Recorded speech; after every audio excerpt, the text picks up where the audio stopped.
You're listening to the Power Platform People podcast on the CRM Audio Network with the bearded CRM guy Iain Connolly and the Mark Christie. The guys will take you on a journey of the Power Platform community. Here we go. Thanks for listening. Remember to subscribe to the podcast with your favourite app and check out crm.audio for information on all the other shows on the network. Hello and welcome to the Power Platform People podcast. Do we even care or remember what episode number it is? No, we have this conversation every time we do this. We don't know. We don't ever record an episode number or anything. We just kind of let it go with the flow. No, well, technically we do because iTunes is a bit of a whining emo girl. It must have a season number and a podcast. Yeah, but we only know that when we're editing it up and we actually go, what was the last one we done? We never know it as we're recording it, right? It's not even that. It's when I'm actually uploading it, I have to look at the last episode to see what the number was. Exactly. So anyway, we're here now, and who do we have on today? What are we chatting about, Mark? So we are talking about football, futsal, beach football, sports. A kind of confusing one for me. Somebody from Norway who plays beach football. That just like totally. Because there's loads of beaches in Norway. Yeah, I know. I'm like, I thought it was a wind up. I thought somebody was just trying to ban me up for the first 2 or 3 days. It's just like when I was in Germany and I went to this like a indoor greenhouse. Is the only thing, not an indoor greenhouse, just a greenhouse. But it was beach inside it. They had like decking and sand and a beach bar and all that, but it was all indoors at a water sports centre. It was weird. Is that kind of thing here, where instead of having like an indoor five-a-side pitch, they've got an indoor beach sand pitch? So before we actually introduce who he is, what I'm going to do is I'm going to read his stats from transfermarket.com. Okay. So season 14-15, he played for FK Lynn. 15-16, he moved to Korsvoll. I mean, I'm butchering these. Then he moved back to FK Lynn and retired. So he's a retired footballer. I mean, what has he got? Played 5 games in the cup, conceded 12 goals, 1 clean sheet. So conceding goals is obviously he's a keeper of some sort then, yeah? Yep, and that kind of leads on to his Twitter name, which is CRM Keeper. So we've given the game away now. So Thomas, do you want to introduce yourself? Yeah. So my name is Thomas Sandsor. Wait. No, not according to Soccer Base. It's not. What is Let's it go there? let's go for the full name. Thomas Jordy Sandsor, I guess. There we go. That's the one. What do you mean you guess? Are you not sure?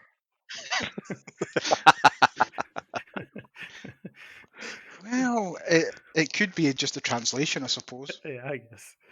Yeah, no. So I also go by the name of the CRM keeper, a former professional keeper, semi-professional now, I guess, ish. What is a But professional beach football? yeah, I play for the national team for beach soccer, and I play for the highest league of futsal still. I just don't play the normal soccer anymore. So there's a beach soccer league, and you play for the national team. Does Scotland have a national team in beach soccer? I actually haven't seen the Scottish team, if they even have one, but we have played against England. Okay. We lost in overtime. Yeah, I know. Soccer, overtime, beaches. This isn't football. This is like Americanism. The thing is that if this sport were to be more promoted, it would be more liked. It's just that easy. It's not even similar at all to what you would call soccer. You know, the dreaded 2 times 45 minutes of boring just watching the ball go over and over. It's actually quite entertaining. Was Eric Cantona not the manager of the French beach foot soccer team at one point? He was, and he's actually been an avid player himself. He was really good. So in the beginning, he was one of the top players. So yeah, he still comes every now and then when we were in.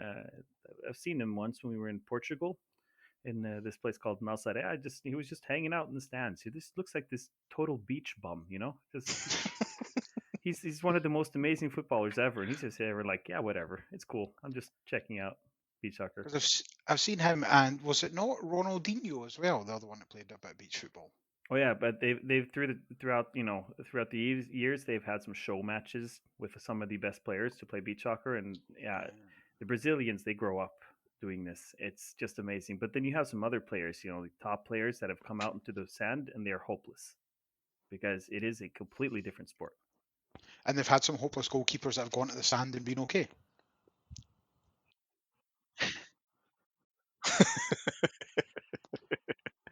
But other than that, so let's do a proper intro to yourself, and then we can get into that element of it as well. So obviously, CRM Keeper Online. CRM Keeper Online, yeah. And discuss slightly the other reason for the keeper, but the CRM element, what do you actually do that gives you that title there as well? Yeah, so I started off with Dynamics CRM, and it was actually 3.0 was my first certification in 2007. So I've basically been working with CRM ever since. Graduated for something they had at Microsoft University. It was something we did in Norway just to recruit new consultants into the Dynamics space, or before, whatever we call it then, CRM, of course. So I've basically been working with a single product since 2007, which has been Dynamics. And yeah, so at the moment I run the Dynamics department at a company called Point Taken. And yeah, so it's kind of, I would say it's a passion. So how long were you at Microsoft for? I worked 2 years at Microsoft as a PTS, I think they called it there, partner technical strategist. They have great names for useless titles sometimes. And then give them all acronyms as well, so they have this great long title and then acronize it. Yeah, if that's even a word. It was amazing. No, it was to build the partner channel. So I've always sort of been, but it was building the partner channel for Dynamics. So it's always been focused, on building something Dynamics. Okay. Yeah, that's great. And would you ever go back to Microsoft in Norway? Not. There's no way. No way. That was just not my thing. There were so few people that really understood what Dynamics was, so that was a problem for me because I didn't get to nerd out with that many other guys. And at that time, now they actually have a few people that are great, but at that time they didn't have any. And honestly, if I were to go back, I would really love to be more connected to the product, the actual product somehow. I have no idea what that black would be. belt style role, global black belt. Maybe even more to the actual where it should go. Okay. Yeah, because I feel for the black belts. I mean, I've tried contacting them. They get sent all over the place. Hi, do you have 1 hour to just give your thoughts about this solution? It's like, yeah, okay, fine. Yeah, they're very in demand. People. Absolutely. So yeah, there's not many of them for what they do and the amount of knowledge that they should have. I really feel for them. I mean, they do a great job whenever they're in. I mean, the experience I've had so far, at least. But I just know that they're looking at their clock because they know they have a new solution, in 5 minutes, and they need to go in there and be experts on that too. I have no idea what they're going to. So yeah. What areas of CRM do you kind of focus on most? Or sorry, it's not even CRM anymore, but seeing as you're a CRM keeper, it is today. Yeah, well, I actually, honestly, I find that hard because for me, CRM is still CRM. I still want to brand it CRM. When I write something, I always write the name CRM because even though Microsoft says that we're calling anything else, anyone else or competitors are still searching Salesforce CRM or SuperOffice CRM. Yep, and like in my world, when you buy it, it's still an app, isn't it? You're buying the CRM app that sits on the Power Platform. I'm the same. I find that I know it's not really what is it, customer experience for sales or for engagement or. So it's not called CRM anymore. It's called first party applications. All right. So first party application keeper, then I guess. Yeah. Yeah. No, I just honestly before I would easily say I know every single part of CRM, but now I know just small parts of it, and that it bugs me a bit. But I've just sort of figured out I can only focus on so many things. So I would say everyone knows sales. Sales is fine. I mean, anyone can do sales. And then I do customer service, and I'm trying to learn a lot more about field service. So I would say I'm getting there in field service, but I still have a long way to go. I have completely given up project service automation, and I have still not even looked at really in-depth marketing because I've been using Click Dimensions for so many years. So It's a different first-party app anyway, isn't it? yeah, Well, technically, Click Dimensions is a third-party app. Yeah, I was Yeah. meaning the marketing solution. Yes, but it still comes under the Dynamics family. exactly. But I see like so many. There are a lot of people talking about all the new cool things. I might be a little old school there, liking to talk about the core application, what it used to be, and how to use it in a proper way. I guess. Yes, it's all changing. Yeah, Yeah. they're using it in the proper way is an interesting one. Me and Matt were having that conversation earlier today, actually, about like flattening data out and data rationalizing, and rather than having everything in one entity, having child entities off of it and intersects and stuff like that. I just don't know if that really happens so much more now in different things. Different people build different ways and stuff. It's so interesting. Yeah, and there's no one right answer. It's No. like, Well, there is. No, sorry. There's not one right answer, but there's definitely a big fuck off wrong answer, and that's that could be true. field on an entity. But anyway. Yeah, subgrids exist for a reason, so the relationships, right? So you could probably imagine what me and Iain were talking about. Uh, See, honestly, we should still record some of our phone calls. There's lots of effing and blinding on them, but they would make for some interesting Yeah. bite-sized I would podcasts. just listen to them just for picking up on new swear words. I'm sure there are a lot of things I've never heard there before. That's actually one of the reasons how this whole podcast started. For years, me and Mark were like driving to work 40 minutes each way or whatever. Or even through work, just having chats, we're always like, we should just record these and publish them because there's loads of learning about CRM. I never really thought about the swear word element. Yeah, there's probably a lot of learning on that as well. It's a couple of USPs right there. All right. That And reminds me, I like was way trying way to- back in the time though, when I used to have this guy I worked with. I mean, I was on the phone with him almost all the time though. It might have been a little different, but we were just continuously talking about projects or something dynamics related, something.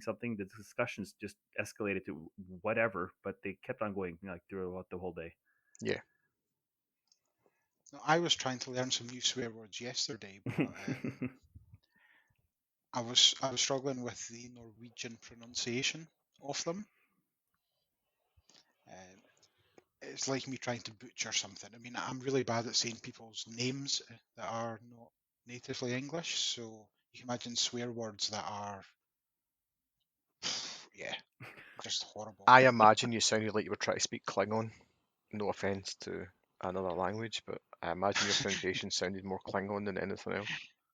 I think that's probably offending people who speak Klingon.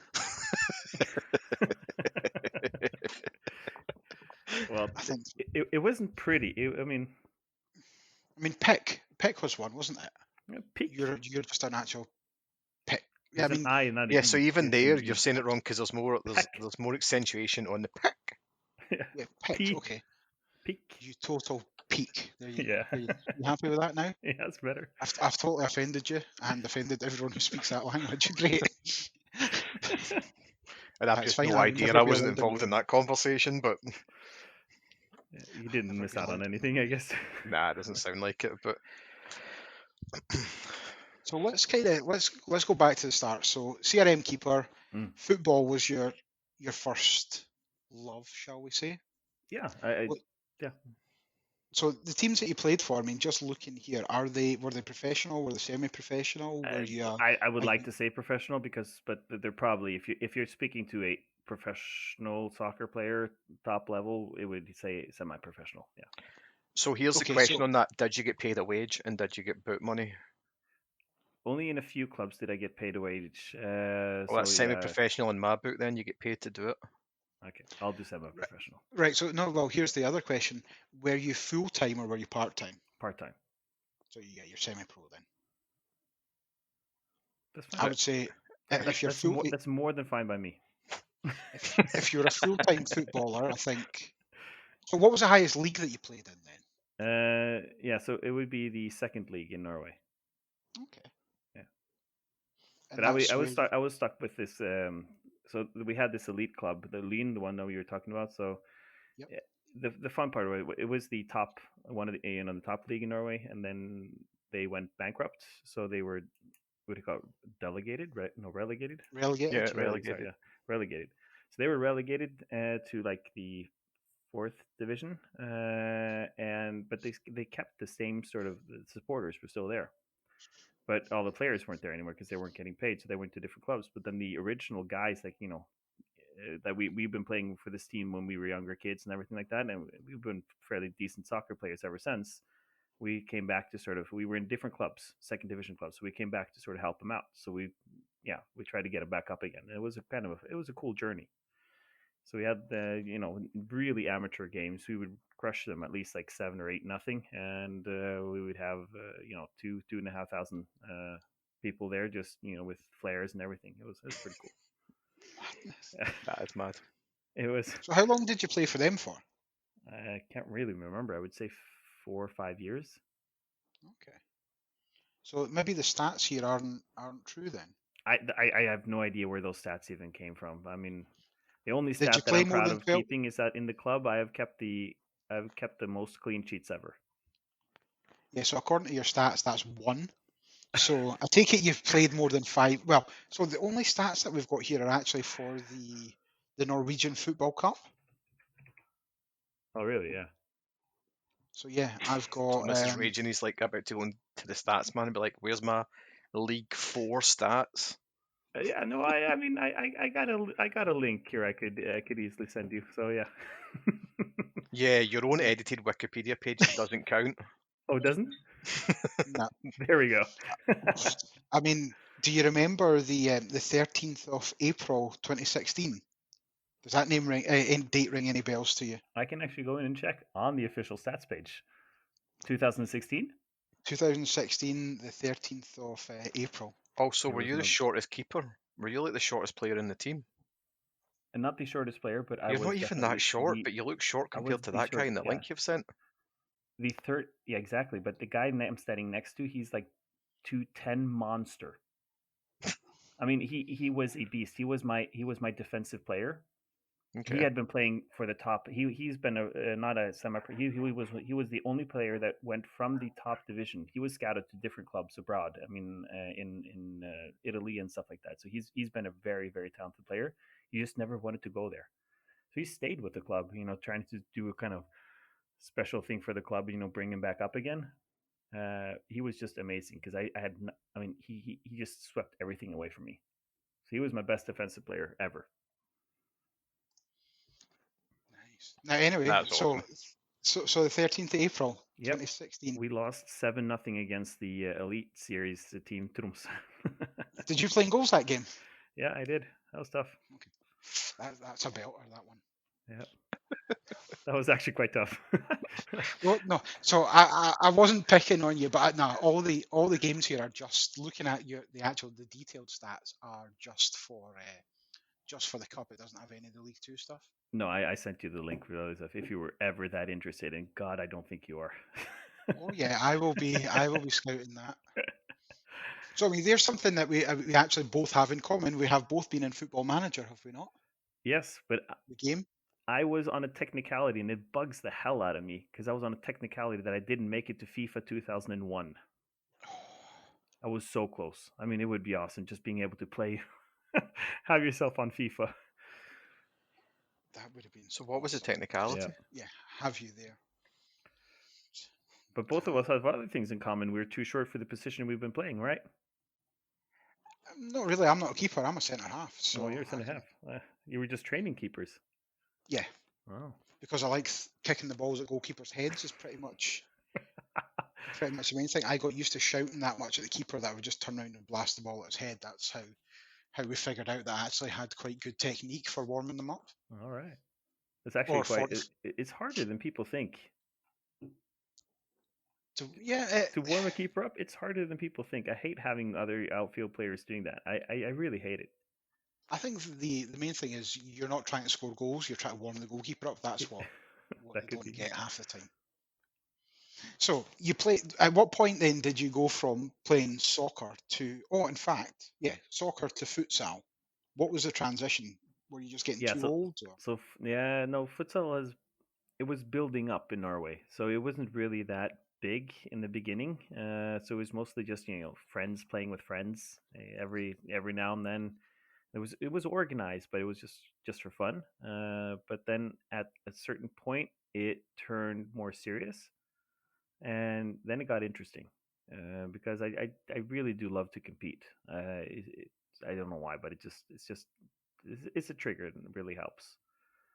So yeah, I guess at some point it just finally it's like they were serious, and then I was like the league got great, and then I was also at the time where I was getting older, and I had the biggest problem was that I was sitting there in the locker room, and at that time this guy next to me, he's one of our biggest talents. He went to this Rosenborg, the one you bought your jersey from now. Yeah, Rosenborg. Yeah, so he went to Rosenborg, and but right before then, he was like 16 years old, I think. He was in our locker room, and the stuff he was talking about, I could not relate at all. And he was going through Snapchat and stuff like that, and it's like he's suddenly showing pictures of girls, and I'm like, I look at him, it's like, dude, I don't think I can legally watch this. These girls are underage for me, like by far. Right. So I've got a question for you. Seeing as you've brought up apps and you've brought up stuff like that, I have it on authority that before you met your fiance, Huri, Yeah. that you did complete Norwegian Tinder. Is that correct?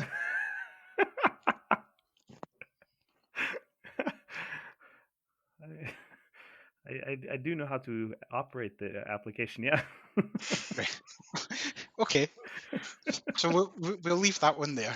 So We'll leave that one there. what is the difference between football and beach soccer, or is it futsal? Futsal, yeah.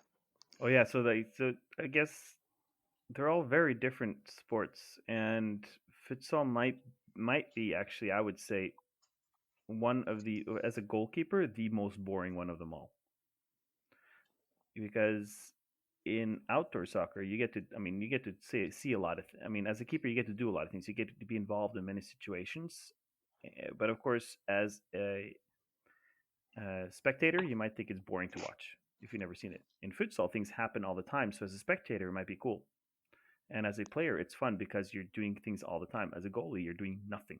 I have the ball in my hand, I start it, and after that I can't touch the ball before the opponent has been onto the ball, and whenever I get the ball I only have 4 seconds to get rid of it.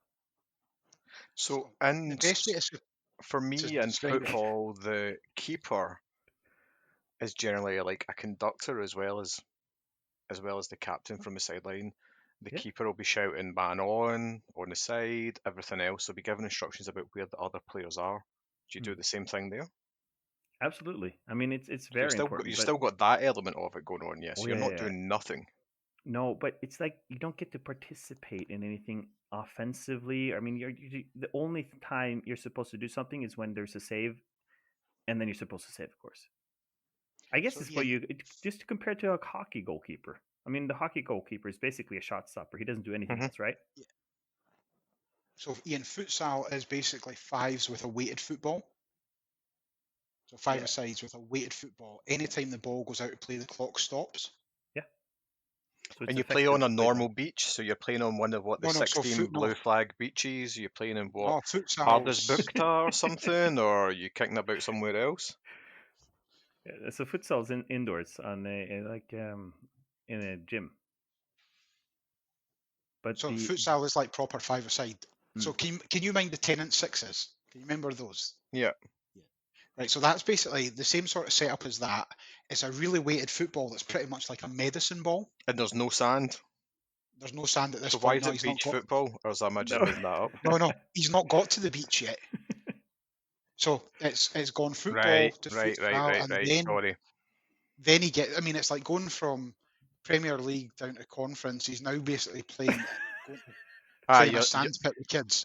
Okay, right. So we've still to get to the beach, but at this Now point, we're getting to the sandcastles. yeah, okay. So we've not got sandcastles and beaches yet. We're now just playing indoor football with your jumper rolled up into a ball with everybody else's jumper so that it doesn't move anywhere, and you kick it and it doesn't do anything because it's just a bag of cloth. Solid, yeah. So, like, honestly, you try and kick the ball off the ground, like you would a normal football, and it goes like half a metre off the ground and you break 3 toes. That's actually quite accurate. Yeah. Yeah, I get why you're now saying it's really boring. Yeah. Well, the only reason I say it's boring compared to beach soccer, and the reason why I say compared to beach soccer is because I also happen to be I have 2 games I think for the national team of futsal also, but whenever we were going around traveling, to play games, it would be like winter time, because that's a typical great time to be indoors anyway. And we would go to these remote places. It was really boring. There was nothing there because like wintertime in beach places around Portugal or anything, there's no people. There's no people there. So we're just Stop there, just a mentioning few beaches. teams. That's a false positive, Thomas. This isn't about a beach. No, but we're getting to the beach soccer. So okay, so that's so Oh, suddenly I right, was I see. introduced. So what happened was Suddenly you I went was to introduced to Portugal and beach you soccer. found the beaches. Yeah, there was nothing going on. Right, I see the link.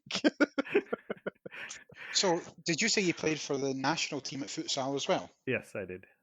So, could you have played for any other national teams? I don't think so. I think there's actually, because this is a UEFA, it's official in the way that I could never play. I mean, I have a dual citizenship, so I could have been playing for the US, but Well, that was pretty much the question, yeah. But no, I don't think so now. No, and of course, I mean, honestly, I wouldn't think that would ever be good enough for it, but it would be cool. Yeah. No, it was more a could you have played for any other country? Let's just put it that way. Instead of talking about how good I would have needed to be, let's just say technically I cannot play for the American beach, either beach soccer or futsal team anymore because I have Did one they play game in futsal in Norway. America? Oh, Hmm? so because you've had a game for the Yeah. Norwegian national team, you've actually excluded yourself from any chance of playing for the US. But if you had chosen to play for the US, you could have potentially done so before you played for Norway. Yeah.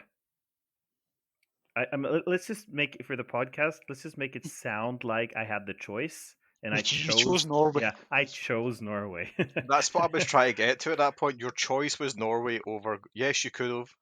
Okay. Yeah, I chose to play for Norway. Yeah. Mm. It's pretty far from the truth, but it would be great. So, Yeah. Then you we got then to the beaches. yes, Because let's hear about the beaches. Beach soccer, on the other hand, is extremely fun because it is so technically hard to be a goalkeeper because you are actually an offensive player. As a goalkeeper, there you can easily score, or easily is not true, but you can score. Last year, I scored 3 goals in different tournaments, just because it's like a power play in hockey. As a Okay. goalkeeper, you can come out and you can sort of be a part of the offensive team because we're playing 5 against 5, but only 4 players out. So whenever they move up, I can move out of my zone because I only have 4 seconds within my zone here too. But I can drop the ball down, and outside of my zone, I have as many seconds as I want. So there, I can sort of start picking the ball up and I can shoot. And because You can it's move out of the crease. Yeah, okay. yeah. So with the sand and everything, I mean, it's like you get so many deflections when you shoot. If you shoot into the sand as a goalkeeper, you have no idea where it's going to bounce out or if it's going to hit some legs or anything like that. So you end up scoring a few goals like that. And this is on a normal beach. Yeah. The places where we have been playing so far is like, or we've done one thing in a city center one time where they just pay, or they just put down a mat and put sand on it, but normally it's at a regular beach where you build a stadium around it. Nice. What, like a And is temporary there any? stadium, or they build an actual physical permanent stadium, not just some like bleachers that they roll out? No, it's fairly, I would say, a physical stadium, and they got DJs and everything going there to just keep it going. Oh, so it's like the scene in Top Gun when they're playing volleyball. There's just a bunch of people kicking about. Yeah, we just don't have the bikini models, I guess. So it's like there's always a downside, You started playing soccer as a young guy because you thought this would be a great place to get meet girls. There, no such thing. So you see, by playing futsal and beach football, do you get many broken fingers? Because I know most keepers wear like the fingerless gloves. Yeah, yeah, but I think I might have a problem. There's something wrong with my fingers because I have my two pinky fingers. They have been dislocated at least 5 or 6 times each. So I have to play with tape on them just so they don't dislocate. But I'm getting good at sort of popping them back myself. But I did have in Austria, we were playing this mini tournament with 3 teams, and suddenly I just saved the ball from a corner. I had the ball in my hand, and something just felt really weird because my index finger was suddenly I couldn't bend it. So I wasn't really sure what that was. So I knew something was wrong, so I just threw the ball out and took my glove off, and suddenly I saw that my finger had broken like an open fracture. That a bone was sticking out. So it's like, yeah, that's not a good thing. An open fracture underneath your gloves.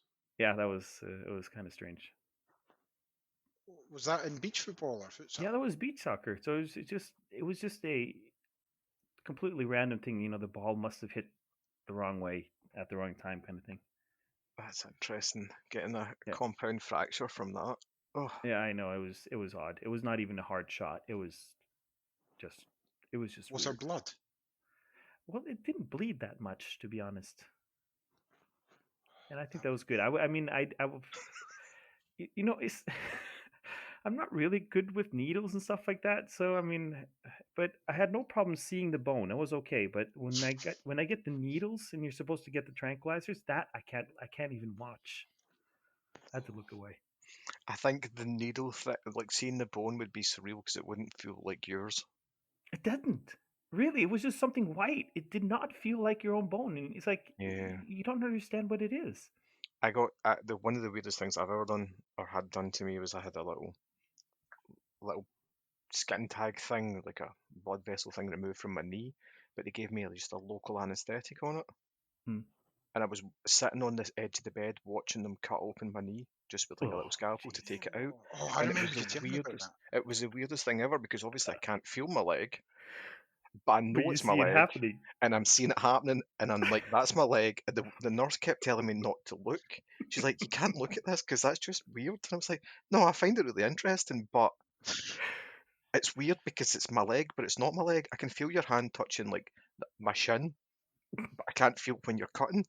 It was so strange, so surreal, so weird. Oh, That's jeez. just But yeah, I can't imagine a bone sticking out and going, that's my bone. Yeah, but I think I mean, there was so much adrenaline going at that time because I mean, your body freaks out. So it's like, I don't think I realized what was happening before like a few hours later, really.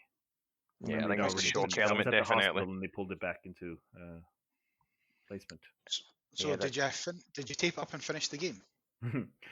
No, we lost the game. we were actually up 2-0 before. So yeah. Did you finish the game though? Did you stay on till the end? No, I was actually on my way to the hospital when they kept on going on the game. So that's the first time I ever rode an ambulance. It was kind of fun. It's that life's first. You'll never forget that, I suppose. Yeah, it's like, I guess it's okay. No, so yeah, so that's the kind of the round robin thing. But the thing is, like in beach soccer, you can continue for many years. I mean, some of the guys that are there, I mean, it's not the same kind of thing where you need to be extremely fit. You just have to be very smart and strong. So it's like some of the better strikers you have there are these really heavy guys, extremely technical. But I mean, you can't budge them if you try to push them. They just stand there. So Fat what is a Ronaldo. tackle and stuff Yeah. in it then? Like, so obviously in standard football, you've got slide tackles and various things like that, and it's a lot more. I imagine it's a lot more fast paced because running in sand is quite impossible. It's not fun. Well, You know can't what? really run up and down the wings the way that you can in football. If you're typical Spanish build, your Italian or Portuguese build, that means you're like a 180, 185 type of athlete and you weigh 60 kilos for some reason. Those dudes, they don't even break the sand. They just run on top like it was regular gravel. Oh, sorry, and maybe I we should from say I don't run well in sand. But the thing is that we from Norway, we're kind of used to more of a physical sport. So I'm heavy. I'm 85 kilos. I mean, running in sand it's not easy. Thomas saying that he's heavy. Now, this is a place where we're going to promote your Instagram with all your six-pack pictures from Well, yeah, Heavy Thomas. Yeah, everything on the gram isn't real, right? Yeah, That's the this whole is thing. It's like you only capture the absolute best moments. You've been shredding for 6 months straight, and you finally got your picture. and all you've done is taken your whole wardrobe of clothes Well, at different angles for like a whole week when you've been so shredded, so you've got a year's worth of content, right? every single shirt that you own with that ab picture. Look how shredded I've been this year. Yeah, it's like getting the. I seen a I seen a little meme video thing today of a guy saying, "Why did I buy him a guitar in green?" And it goes off in a rant about he's bought it in green because then he can have it any colour he wants, and he starts always using it as a green screen. So that's all Thomas Oh has done. yeah. He's got a green screen shirt and he's just changed it for the picture. It's actually quite smart. It was really clever. It Mm. was. I'll find the video again. I'll send it to you, but it's really funny. Yeah. But yeah, Yeah. No. So, yeah.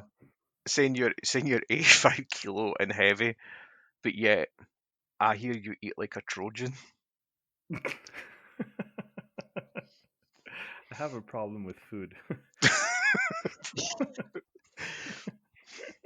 But normally it's never been a problem. I mean, when I was in high school, for high school, we were practicing twice a day. So that was cool. That was fun. And then once I started working, it was kind of hard, but we still had practice every day Yep. after work. But now, I was like, especially now, I mean, yeah, because I'm 35 years old now, which is older than I was then, of course. But I just noticed that I'm not burning as many calories anymore that I used to do. And yeah, of course, it doesn't help that it's 6 o'clock now in the evening. It's actually 7 o'clock in the evening here in Norway, and I only have a little bit more than 1,000 steps. So Corona's really not helping, but I'm still eating the same. I think everybody has, and that's So, the kind of so problem at you the can moment. so you can only go about half an hour without eating anything. Yeah, I could go longer. I mean, I just don't really enjoy going longer. So So I set you. I tried your challenge. I tried your challenge just partially, but I came home from practice yesterday at 8 o'clock, and so I ate something around 8:30. So therefore, So I didn't eat lunch today before. I didn't eat breakfast either, but I didn't eat lunch today before what was the 12:30. challenge? Okay. To just do a I 16-8 think you might have to say that fast. one, Mark. Yeah. So from Okay, so a 16-8 9:30 fast for last night to Mark, who 12:30. isn't as active as you are. Okay. To do that Well, from I the don't know. point when you look at how active Thomas is compared to Mark, right? You do a lot of walking, Mark, but if Thomas is used to being much more active and doing football training or beach ball training or whatever we're doing, it's definitely harder, isn't it? And to go straight to that fast, I think that's something you probably have to work up more to than anything else.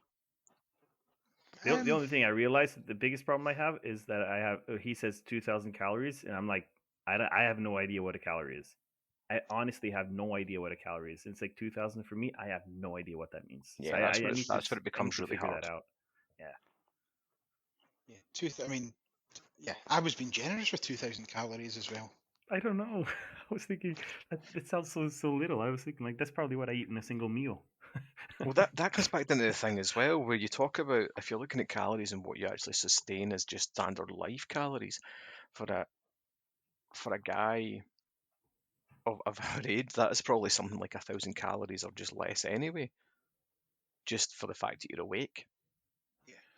Never mind doing a walk or being up and about or anything else. Just the fact that you have woken up and breathed for the day is something like 1,000 calories, give or take, All as right. I guess.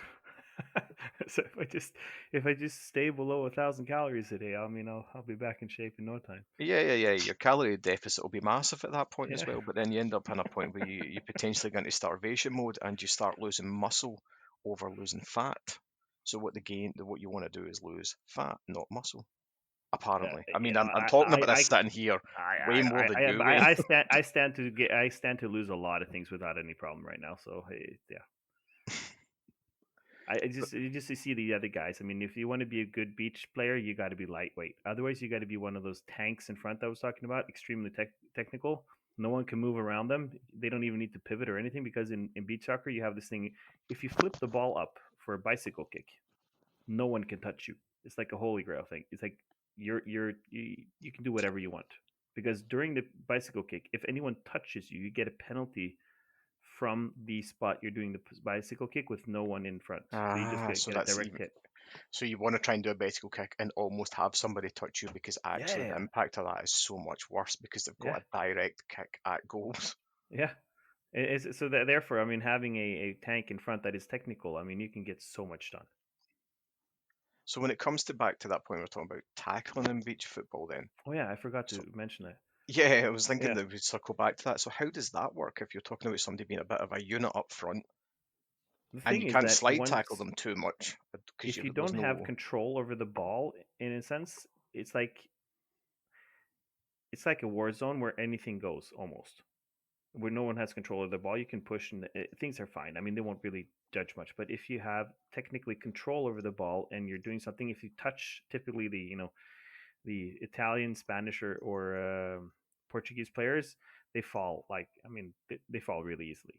They're great Oh, at so that. that transitions to the same from football then. Exactly the same. There's no difference. I mean, and we played the Russians. They didn't even flinch. I mean, they're beasts. The Russians were beasts in the sand. But the only difference is that they were our weight, like 80 kilos, and they were Mm. machines. They never got tired. They just kept on running. But Oh, Ivan Drago kicking oh about yeah, there, isn't it? yeah, that was insane. But anyway, so like, but they don't flinch at all. But then you get free kicks. But once you do the bicycle kick, no one can touch you. The second you So touch them, it's a free kick. I've just sent a video to both of you to watch at some point, and I'll put a link to it in the chat. But we're talking about 2011. I was part of the UEFA Futsal. I don't know what it was classed as. It was basically a chaperone for FS Ilves Tampere when they came to Scotland for. So the Futsal Cup was basically four teams came to one city and played each other in a group stage, and the winner of the group stage would go to the next round of the cup. Right. And basically, the guy Timur, yeah, I'm not going to try and pronounce his surname. He was an Israeli boy, but he basically overhead kick on a futsal pitch, overhead kick. I'm like, that was just madness. I will put that in there, but it just shows you the level of talent that's Oh there. yeah. Oh yeah. Like, how would you even try that? Yeah, but Yeah, there are so many interesting players out there that they just gave up the regular soccer many years ago, but they just have fun, just being awesome other places. Yeah, I mean Perth, where I'm from, that's where futsal in Scotland started. So we've got like three divisions, and every year it's a Perth team that wins the Super League, goes to the Champions League, goes to the Europa League, and stuff like that. So we're used to it. So a lot of our players who play semi-pro stop playing semi-pro to just play futsal because even the national team, the managers for the national team for the past 10 years have all been Perth-based as well. Really? Yeah. that's interesting. Didn't know that. Then again, I Yeah, didn't really know so what futsal was 40 minutes ago. so when I managed a semi-professional team, I took over from the previous manager left to go manage the Scottish national team at futsal, and I took over the semi-pro club at that point as manager. Just a random one there. That's cool. But one thing I certainly have to do is like when we clear out this travel restrictions and stuff like that, I got to come over and we can do a soccer practice somehow. I get to see how mad you are at kicking the ball against the keepers. Oh yes, and I'll even use a medicine ball for it, so it puts you through the net. No, I think it'd be a lot more difficult to do on the beach because I mean I was looking. You posted a video on Twitter recently of you and your footwork. I was taking the mick out of your footwork, saying it was really bad. But I'm thinking, yeah, I probably. Well, I mean, at my weight, I'd have sunk into the sand anyway. But how Well, can you actually move your feet that quick? in the sand, it's not that easy. No, But one thing though that is a problem with me is that as a goalkeeper, I hate to dive. I hate the shot practice and stuff. I just hate it. I really do not want to dive. I do anything I can in my power so I don't have to dive. Is it you hate the diving part or you hate getting back up? No, I have no problem getting back up. I'm not that heavy. Thank you very much. No, I No, know some keepers that deliberately don't dive because they hate getting back up. oh no, I just think it hurts. I just don't want to dive. I've been playing at a high level, and I usually I've been like in the regular games. I think I dive maybe one, no, they say 2 times an average a game. Because normally it's if you're fast enough in the goal, I mean, you can just run from side to side most of the times anyway.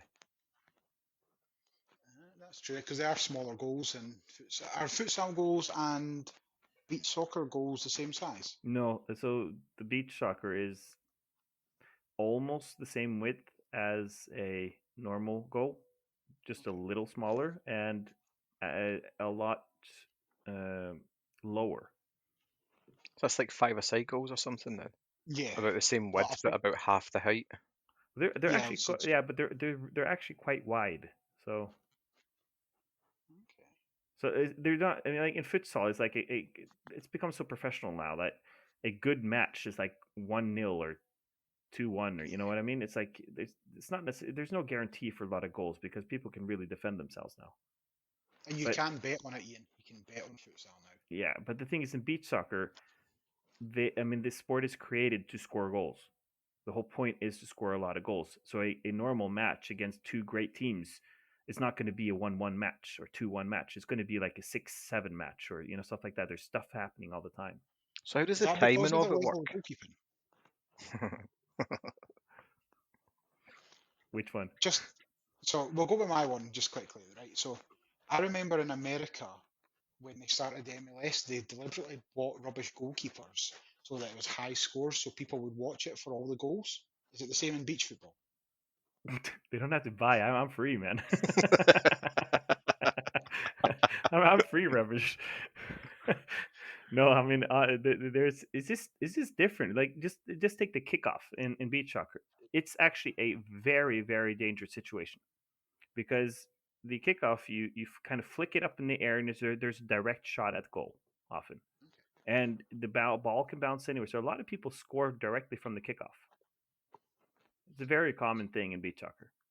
So Ian, have you seen the dog toy that's like it's like a big football that has like 4 big knots on it, and you throw it and it just bounces every direction? That's what beach football's like. Yeah, okay. Just- So Best Ian's way to question compare was it to a about time. dog toy. Yeah, so yeah, exactly. So I would go with the dog toy thing, right? Rather than talking about it being like a rugby ball / football, but it just bounces like an egg.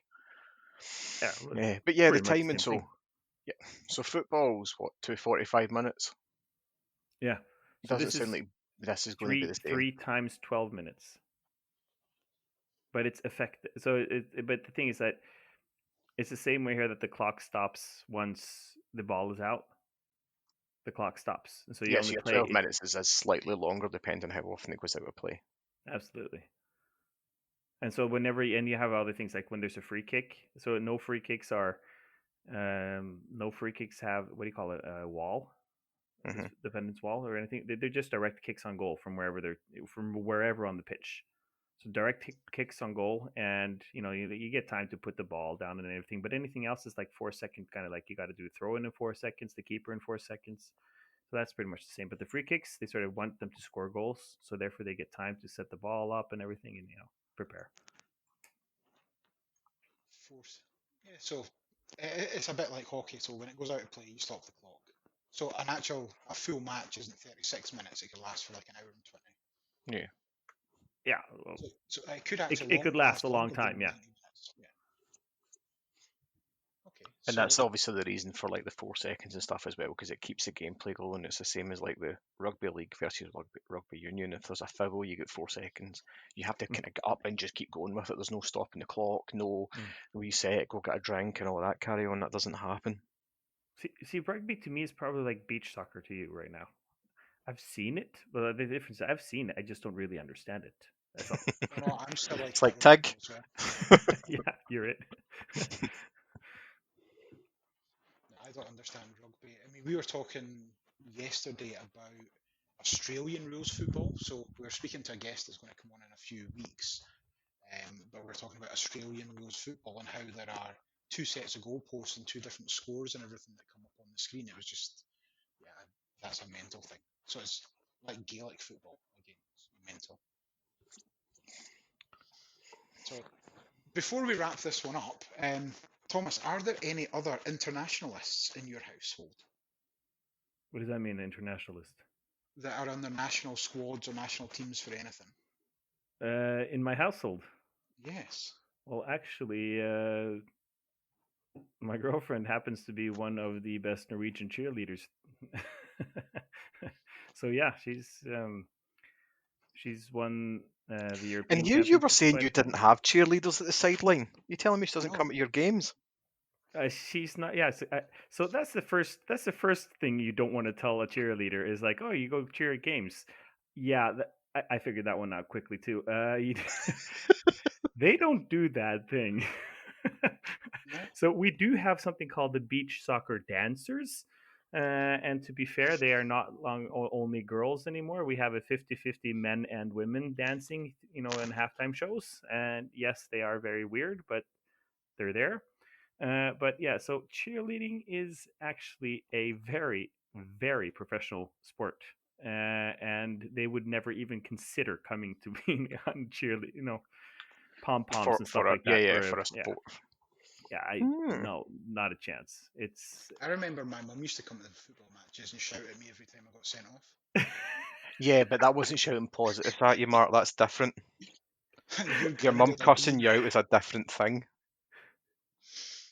My mum stopped coming to my games because I kept on getting sent off. we had to keep my mother at home because the only person she cheered for was me. She didn't care about anyone else. She only shouted my name, and like no one else was on the pitch. It was only me. So we kind of kept her home after a while. Honestly, so I mean, for a couple of years I coached youth professional football, so like under 12s, 13s, and 14s who were like signed to contracts for professional clubs, and you see the parents for that. The parents would like, if you only played my son for 67 minutes and you played him for 32 of them on the left wing and not the right wing, he's never going to make it to the first team. Like, fucking Jesus. Were you ever able to be quite honest to say, look, if his name is Rob, look, Rob, honestly, your son's never going to make it anywhere with the touch that he has. So it's like, yeah, just be happy that he even got some playing time right now, because he's even my third choice at the moment. He's got a first touch like an elephant now. You weren't allowed you actually, I mean, it was weird. You had to have parents' evenings and everything. Like, as a football coach, that's the least thing. So do you know what's even worse now, right? I've got friends that have got kids that are primary one, like starting school, second year, and all that kind of stuff, and they play soccer, they play football, but they're the same with all the competitive sports. They've taken the competitism or competitiveness out of them, and there's no winners, there's no losers. What? It's all about taking part. That sounds like Norway. They don't keep score. This is Norway. Oh, geez. All of that sort of stuff. So it's all went very much that way. So you didn't lose, you took part. Well done. Yeah, that's typical Norway. We actually don't really get to compete before we turn a certain age, and at that age, every single club in Europe is far beyond us because they have been competing since they were 4 years old. That's potentially changing then, isn't it? Well, I mean, not that Scotland really competes much, right? But that's the way that it's taught now with in the UK, I believe, where it's all about the taking part. Yeah. Under 12s is the first time you're allowed to record the score, and you're only allowed to record the score into single digits. So if somebody gets pumped like 16, 17 nil, you're only allowed to report it as 9-0. Well, the thing is that the kids, they're playing video games. They know how to keep scores, and they know what's a win and a loss. Oh yeah, no, they do. But like so the SFA for the academies, so the basic academy is like from 5 years old to about 12, 13. They're not allowed to say who won or lost the game. But when they go to 12 to 14, it's a win, loss, or draw. Again, not the score. And then when you go above that, they actually start putting the scores on it. I kind of understand why, but in the same breath, I think question it, because suddenly your world changes and you didn't take part, you won and you lost. Yes. Like, that's a bombshell. But I think kids know. Yeah. But the thing is, I would say, yeah, but the thing is that when I was growing up, so I'm 1985 model. So when I was growing up in Norway, you didn't have many options as a kid. You were supposed to play soccer and you were supposed to go cross country skiing. Because those are the typical sports that you were going to do because we didn't have a lot of options. Okay. And then I can understand from a parent's perspective that you want to be inclusive with children because, we all agree that being inclusive or being included into something is important. I mean, that's community, whatever, if it's sport or not. But Yep. now things are so different because yes, Norway is probably is still in cross country skiing are still considered national sports here, but there are so many other options. You can be cool, being the best champion at a chess club, or you know what I mean. It's like there's so many different sports that we're doing now, the extreme sports or whatever, and it's like then it's fine. You don't have to push people into. If you want to be a part of soccer, there's still a place to have fun soccer and serious soccer, but let the serious people be serious. Yeah. Yeah. So if you're in a professional youth team, it should be competitive. There should be scores. If you're playing your local down the park with all the kids that go to school with you, then it doesn't care.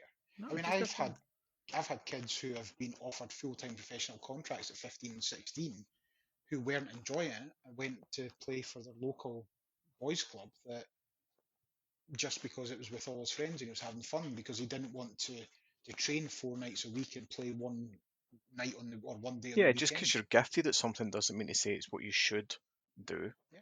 No. You should have that choice, and I definitely agree with that, and that's the inclusive element you've got there, isn't it? You shouldn't push anybody down a particular path just because. No, and of course, I understand. The question is, are we doing it for the kids or are we doing it because of the parents? Yeah, that's the whole dance moms thing, isn't it? It's the whole dance moms and like 4-year-olds doing pageant beauty queen things and all that kind of stuff. That's just scary. It is. Yeah, So so anyway, I wish that I was being more competitive earlier though, but yeah. Well, I mean, you've had 3 different sports that you've tried to be competitive at, so at least you get a medal for trying. You know what? At least you've tried. Yeah, exactly. But at least I can die saying that I've played for the national team, and that was my goal. You know, I never made it through in the real soccer, so I had to find different types of soccer to do it. Listen, you are a national sports star for multi over cross sports. I don't know what you class it as. 2 different sports you've played in the national team. That's all right. I mean, look at Usain Bolt. He could run, but he couldn't play football. No. But he also made a shit ton of money. But yeah, on that note, guys, let's wrap this one up for just now. It's been great, Thomas. Thank you very much for coming on and having Thomas, a blather. Yeah, this was really fun. Where can everyone find you online? Online, I do a bit of blogging on CRM Keeper, and I do tweeting, and potentially I would even write something on LinkedIn. So yeah, CRM Keeper would be the name. So just Google that rather than giving out direct links then, yeah. CRMkeeper.com. I mean, what's it with Norwegians? Google me, jeez. No, but luckily with us Norwegians, our names are so special that if you actually Google my name, you will find me. Yeah, we've heard that before. That's exactly the point. We've put that to the test. We were given somebody's name who said, just put my first name and last name and Google me, and I'll be the first person that came up. I'm pretty sure that would be the first thing that comes up. There's no one with my name out there. Well, actually, now, wait a minute. So, I did Google your name earlier on, and it came up, yes. So, I Googled your name, Thomas Sandsor, Futsal. And do you know what the first thing that came up? Thomas the Tank and Friends, a day at the Football World Book Tour. Thomas the Tank Engine? Yep, seriously. Thomas the Tank Engine, a day at the Football World Book Day. So the algorithm that's on your Google search, Mark, is a bit twisted. Google me, bitch, again. But cool. Right. Thanks very much, everybody. Yeah, thank you so much. Have you heard about the Virtual Power Group?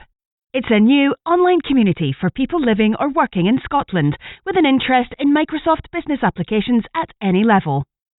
Join today to get immediate access to the open forum, early access to jobs in the Scottish market on the careers board, and instructor-led virtual night classes and regular forum discussions on technical and non-technical subjects. Head to virtualpowergroup.co.uk/join to sign up now.